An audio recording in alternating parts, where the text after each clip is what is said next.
Welcome back to How to Write an IEP Part 4. Smash that like and subscribe button and let's get into it. In the last video, we talked about just actually starting writing the IEP and starting on the page, that first page where you just put in like their basic information, their overall performance and things like that. Today, we're gonna talk about the transition portion of the IEP because in my state, that is one of the first few pages of the IEP, and it really helps to drive the rest of the IEP and drive like the overall goals and that 4-year plan that you're really talking about, or that 4-year plan that you're really thinking about for that student. So when we talk about transition, we have to document and show that we are helping students transition from high school to life outside of high school, whether that be attending college, finding a job, any of those things. We are documenting that we are helping that student progress through school and work towards their overall goals of what they want to do after school. For this present level, you should give a student a transition assessment. There are tons of transition assessments online. You really want to find out what the student's hopes and dreams are, what they want to do for work after high school,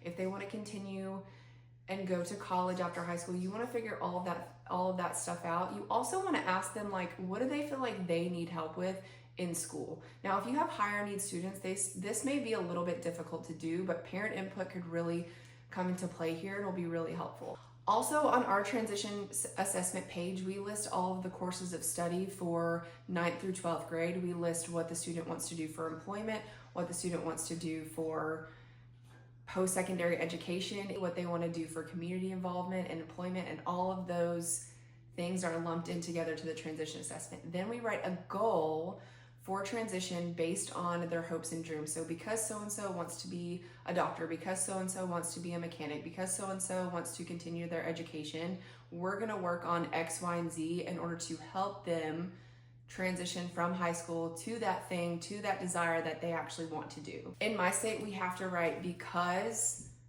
the student wants to do X, Y, Z, and then follow up with what the appropriate goal will be. We might need to do separate series and videos on writing IEP goals because the wordiness of them can get kind of confusing, but let's not worry about that right now.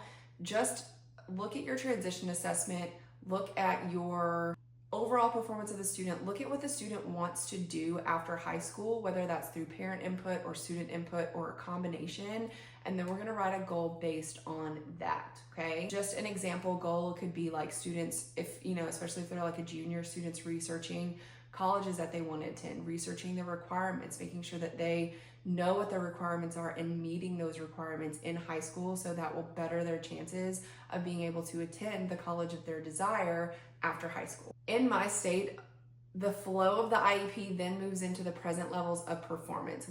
We will get into the present levels of performance in the next video because that is the next section of the IEP according to my state and how we structure our IEPs. If you have comments about transition assessment, anything related to transition, comment down below and let me know if every state does this. Like, are you in a different state? I'm in Tennessee. Are you in a different state? And do you guys do transition assessments, or is that just unique to us? I'm not sure. Comment down below and I'll see you in the next video for part 5.